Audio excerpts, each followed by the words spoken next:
आज मैं सदन को एक कहानी सुनाना चाहता हूँ। कहानी का शीर्षक है चौथी पास राजा।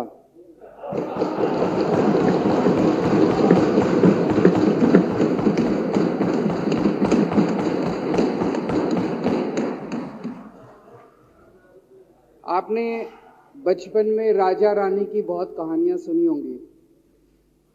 मेरी कहानी में रानी नहीं है,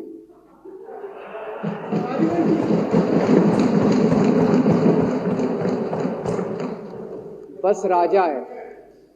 ये कैसे राजा की कहानी है अध्यक्ष महोदय, जो अनपढ़ था, चौथी पास था, बेहद अहंकारी था, बहुत अहंकार था, बहुत ज्यादा, और पैसे की इतनी हवस थी, इतना भ्रष्टाचारी था, इतना भ्रष्टाचारी राजा था। ये एक महान देश की कहानी है। एक बहुत महान देश था, कई हजार साल पुराना देश। उस देश में एक गांव में एक बहुत गरीब परिवार में एक बच्चे का जन्म हुआ। जब बच्चे का जन्म हुआ तो ज्योतिषी ने कहा, गांव में ज्योतिषी होते हैं, आते हैं, वो पत्री बनाते हैं। ज्योतिषी ने कहा, माई तेरा लड़का बड़ा होके बहुत बड़ा सम्राट बनेगा। माई को यकीन नहीं हुआ, मेरा इतनी गरीब हूं मैं, कहां से मेरा बेटा सम्राट बनेगा। तो उसने कहा, नहीं, तेरे बेटे के ग्रह बताते हैं तेरा बेटा बहुत बड़ा सम्राट बनेगा। बेटा धीरे धीरे बड़ा होने लगा। स्कूल, गांव का ही स्कूल था, स्कूल जाता था, उसका पढ़ने वढ़ने में मन नहीं लगता था। तो चौथी के बाद उसने किसी तरह से चौथी करी, चौथी के बाद उसने स्कूल छोड़ दिया। गांव के पास एक रेलवे स्टेशन था।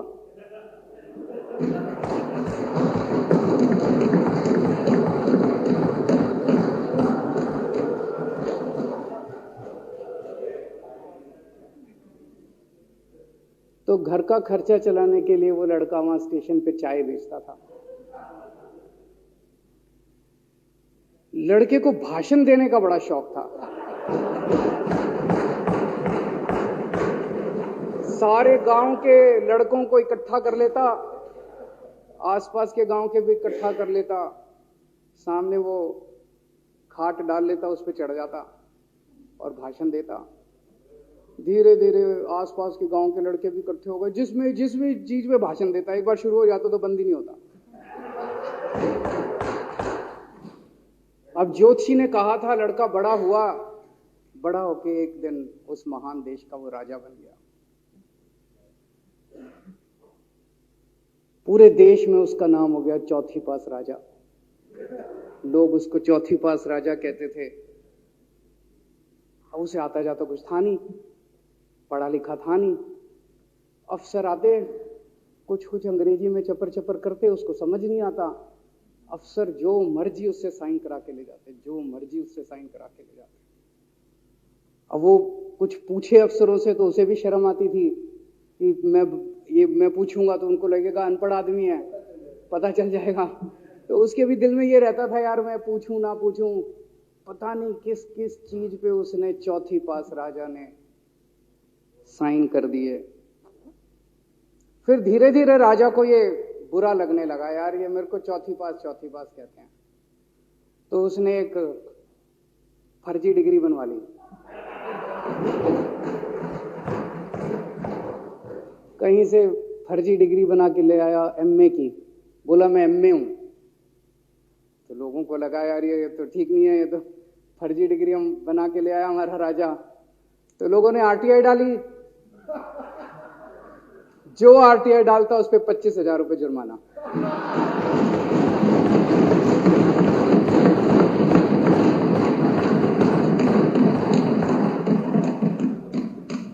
आपके नेता की बात नहीं कर रहा। आप लोग भी हंस सकते हो।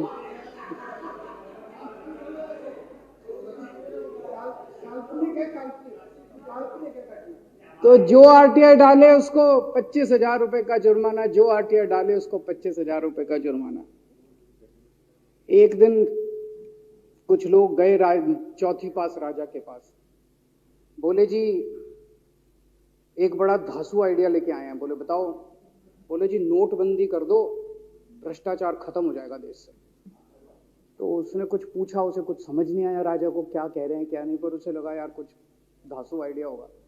उसने एक दिन रात को 8 बजे टीवी चैनलों पे जाके नोटबंदी कर दी। बोला सारे नोट बंद।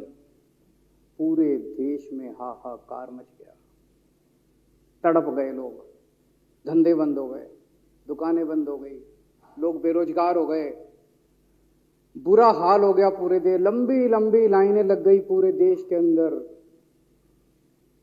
लोगों ने जाके उसको कहा जी नोटबंदी कर दो, आतंकवाद खत्म हो जाएगा। ना आतंकवाद खत्म हुआ, ना भ्रष्टाचार खत्म हुआ, देश बर्बाद हो गया। वो महान देश जिसका वो राजा बना था, वो देश 10 साल 15 साल 20 साल पीछे चला गया उस नोटबंदी से, उस चौथी पास राजा की वजह से। एक दिन कुछ लोग गए उस राजा के पास, बोले जी खेती खूब बड़ी हो जाएगी, ये किसानों के कानून पास कर दो। अब उसको कुछ अकल नहीं थी राजा को, अनपढ़ राजा था। उसने साइन कर दिए, 3 काले कानून पास हो गए किसानों के। पूरे देश के किसान सड़कों पे, जगह जगह मोर्चे, 750 किसानों की मौत हो गई 1 साल के अंदर। अंत में राजा को वो कानून वापस लेने पड़े। धीरे धीरे देश की समस्याएं बढ़ती गई, क्योंकि राजा ऐरे गहरे।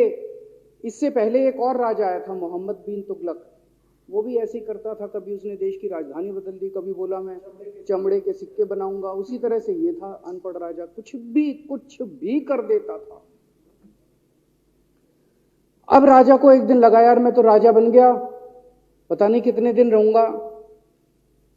तो उसकी गरीबी में जो जीवन उसने जिया था, उसे लगा यार पैसे तो कमाने चाहिए। पैसे कैसे कमाऊं? पैसे कमाऊंगा तो जनता में छवि खराब होगी। तो उसने अपने एक दोस्त को बुलाया और उस दोस्त को बोला कि ऐसा करते हैं कि मैं तो राजा हूं, सारे सरकारी ठेके तेरे को दिलाऊंगा, सारी कंपनियां तेरे को दिलाऊंगा, सरकारी पैसा तेरे को दिलाऊंगा, नाम तेरा पैसा मेरा। तेरे को पूरे उस पे 10% कमीशन तेरे को मिलेगा, सारा पैसा मेरा। दोस्त मान गया। दोस्त को क्या था, फ्री में पैसा मिल रहा था, दोस्त मान गया। उसके बाद दोनों ने मिलके जो देश को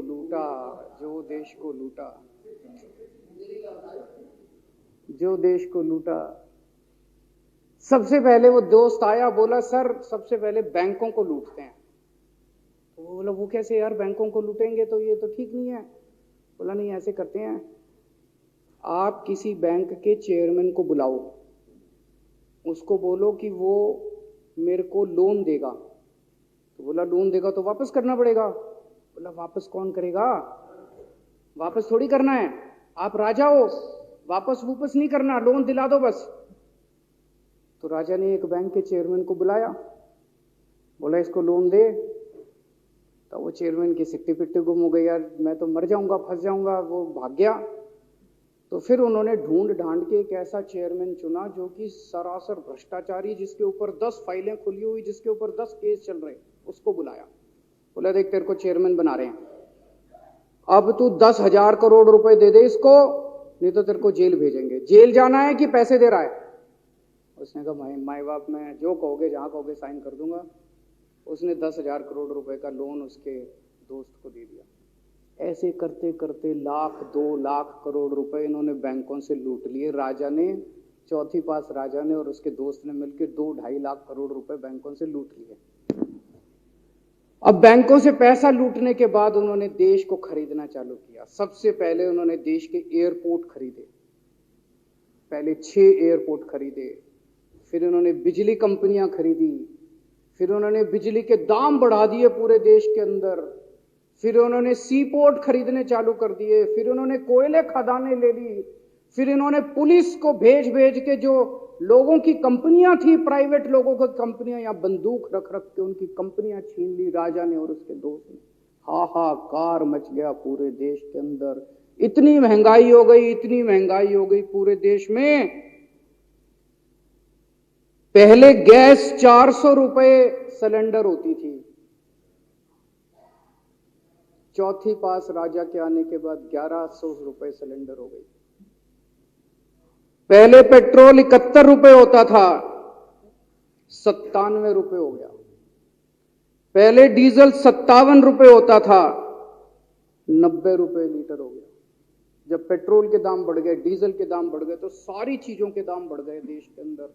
हाहाकार मच गया, सब चीजों पे इसने और इसके दोस्त ने कब्जा। दूध पहले 46 रुपए होता था, 66 रुपए लीटर हो गया। बच्चों को माएँ दूध पिलाने लायक नहीं बची, घरों के अंदर छोटे छोटे बच्चों के दूध छीन लिए इसने राजा ने।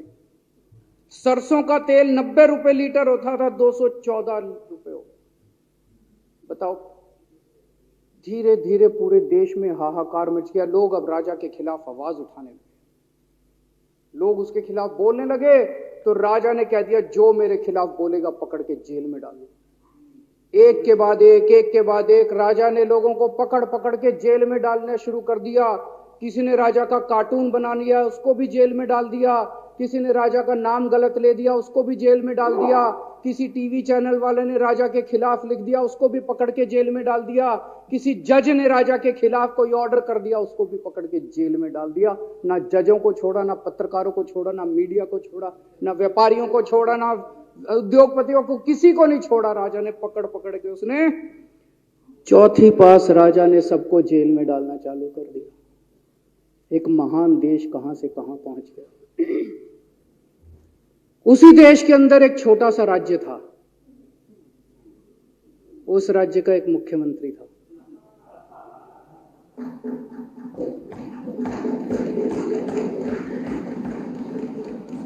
उनके चेहरे पे भी स्माइल आ गई, उनके चेहरे पे भी उम्मीद की किरण छा गई। वो मुख्यमंत्री अपने लोगों का खूब ख्याल रखता था। वो मुख्यमंत्री कट्टर ईमानदार था। वो मुख्यमंत्री कट्टर देशभक्त था। वो मुख्यमंत्री पढ़ा लिखा था।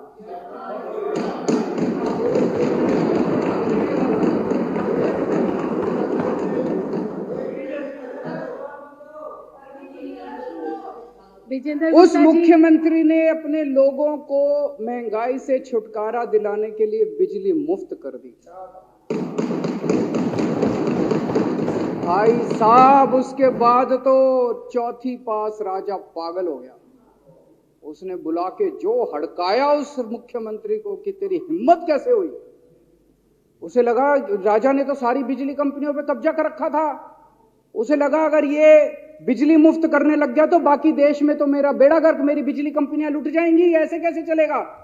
उसने उसको कहा, खबरदार, तूने बिजली मुफ्त की। मुख्यमंत्री नहीं माना।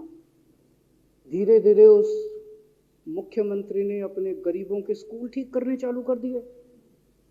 तो राजा ने उसको बुला के और हड़काया। राजा बोला, ये क्या कर रहा है तू, स्कूलों के अपने बच्चों को पढ़ाता है, तू स्कूल खोल रहा है, ये बंद कर, ये सब, ये नहीं चलेगा इस देश में। वो नहीं माना मुख्यमंत्री।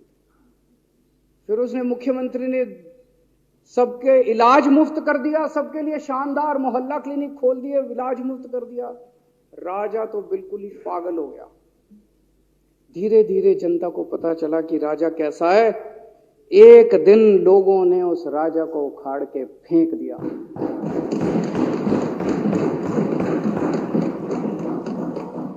और लोगों ने एक किसी ईमानदार और देशभक्त आदमी को वहां बिठा दिया और उनकी सरकार आ गई। और उसके बाद देश से महंगाई खत्म हुई और देश रात दूनी चौगुनी तरक्की करने लगा। तो जैसे हम बचपन में सुना करते थे, moral of the story, Hindi में क्या कहते हैं, मॉरल ऑफ द स्टोरी का मतलब भाई इस कहानी में क्या प्रेरणा मिलती है। इस कहानी से, इस कहानी से ये प्रेरणा मिलती है कि अगर आपके देश में महंगाई है, आपके देश में समस्याएं हैं, आपके देश में सब कुछ गड़बड़ चल रहा है, तो सबसे पहले जांच परख के देखो आपका राजा अनपढ़ तो नहीं है। अगर आपके देश में सब गड़बड़ चल रहा है, बेरोजगारी है, बहुत सारी समस्याएं, जरा देखो राजा, आपके राजा को कोई दोस्त तो नहीं है। अगर है तो सबसे पहले अपने राजा को उखाड़ के फेंको, नहीं तो आपकी समस्याओं का कोई समाधान नहीं होगा। आपकी समस्याओं का कोई समाधान नहीं होगा। वो पढ़ा करते थे, अंधेर नगरी चौपट राजा, सवा शेर बाजी सवा शेर खाजा। बहुत बहुत शुक्रिया।